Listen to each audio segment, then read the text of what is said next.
Let's bring in Engineer Effium Edit, who is the chairman of the Power Group at Lagos Chamber of Commerce and Industry. Good morning, sir. Thanks for coming. I'm sure you sat over there and you were listening to the conversation with the with the CEO of NEMSA. Tell us one or few things you picked up from that conversation, and how does that fit into what you do?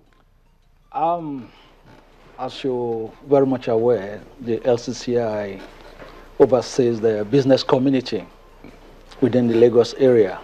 And having said that, don't also forget the fact that it's the pioneer chamber in the country, second in Africa. So we have a very strong advocacy that supports the business generally in Nigeria. You did talk about GDP being 500. Remember too that Lagos have a sizable chunk of that GDP. Yeah, about 130. About 130, so, almost 150. And if Lagos was supposed to be a country, it will be the 5th largest economy in Africa.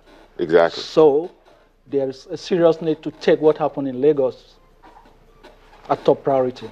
Are you taking that as a priority when it comes to power sector? Talk to us about this phase, this transition phase, as it were. Now you heard about the consumer complaints and what have you, from a bit of a bigger industrial, commercial point of view. Is it the same problem as we have with the domestic, residential, crazy billings? Companies also do get crazy billings, don't they? They do. But for businesses, don't forget, over time, they've come to get used to providing for their own electricity. Now, having said that, they still have interface with the utility companies, the DISCO in this case. And I'm sure you're aware about the issues early in the year where MAN decided to take up the DISCOs. The Manufacturers Association of Nigeria decided to take up the DISCOs with respect to charges, most especially fixed charge. And as I speak today, they have a very big issue. They're in court, and most of the DISCOs are losing a sizable revenue because of this development. So what is the LCCI doing?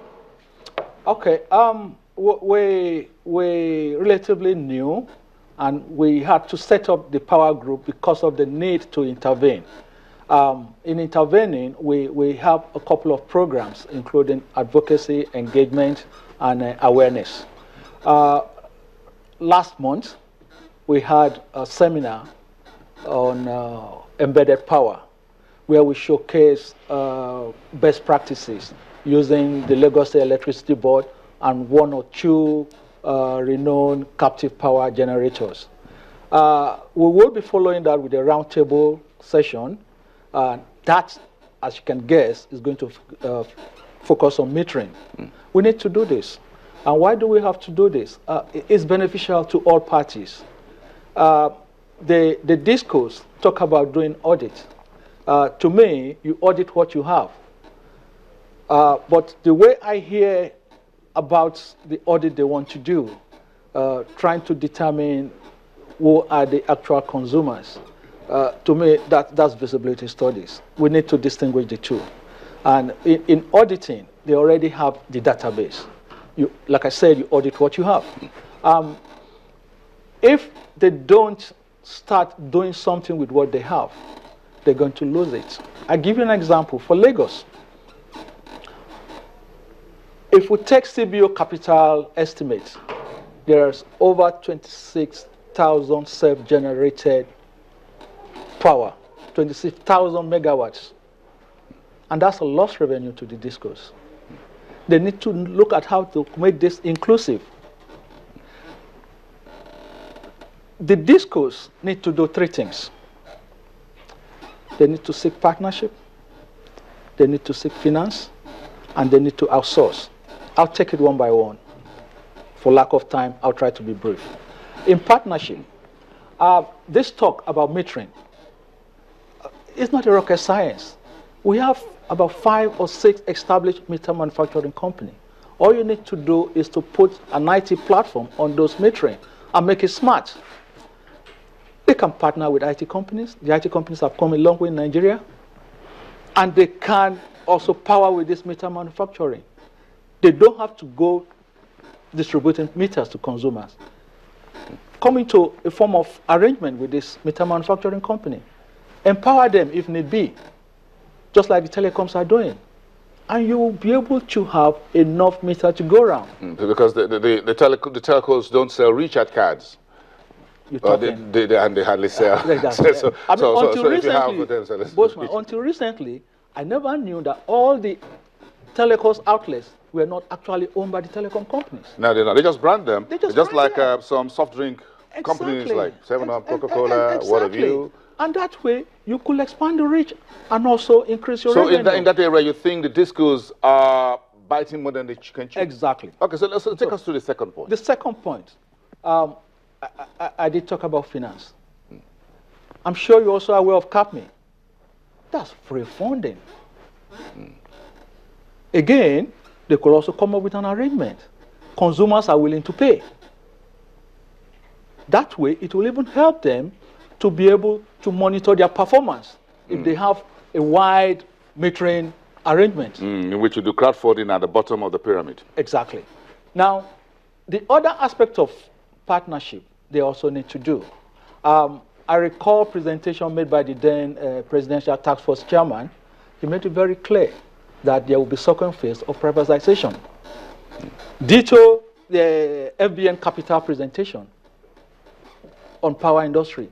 It is very clear. And our Nigerian investors need to move away from this idea of 100% of nothing. You can never compare 100% of 100 with 30% of 1,000. I like that math. Yeah. And that's a math that brings money to the table. It's very clear. It makes sense. Clear.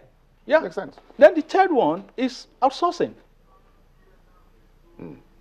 Now, you cannot have a disco personnel work at the injection station, be in charge of the transformer station. You're stretching them.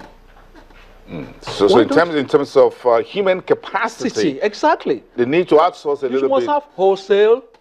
You must have retail. I mean, a retail, an area being covered by transformer units. I mean, fine, we have all this complaint about NEPA or PHCN, but not all NEPA staff are dumb.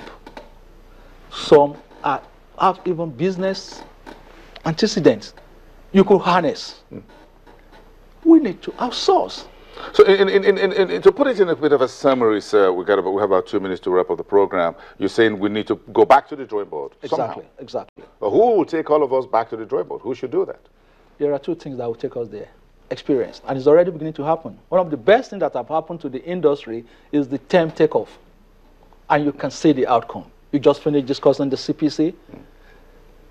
Very many people are becoming aware, not just being aware, they're also beginning to know what to do. And you could also see the transformation of NEC of late. You know, in past, people have been complaining that NEC is collaborating with the DISCOs and the GENCO, but NEC is now saying, hey, you guys are on your own. You got to do this and do it right. And in fairness to the DISCOs, some of them are waking up. And those who knows they can't cope are already handing over their license.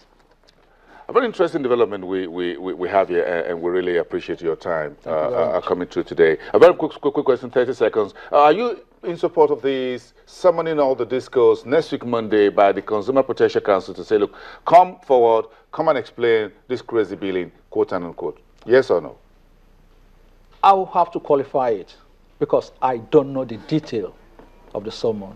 Okay, we're going to know more about that. We appreciate your time. You watch Channels Television all the time, so we appreciate that. Okay, so you're going to see how this.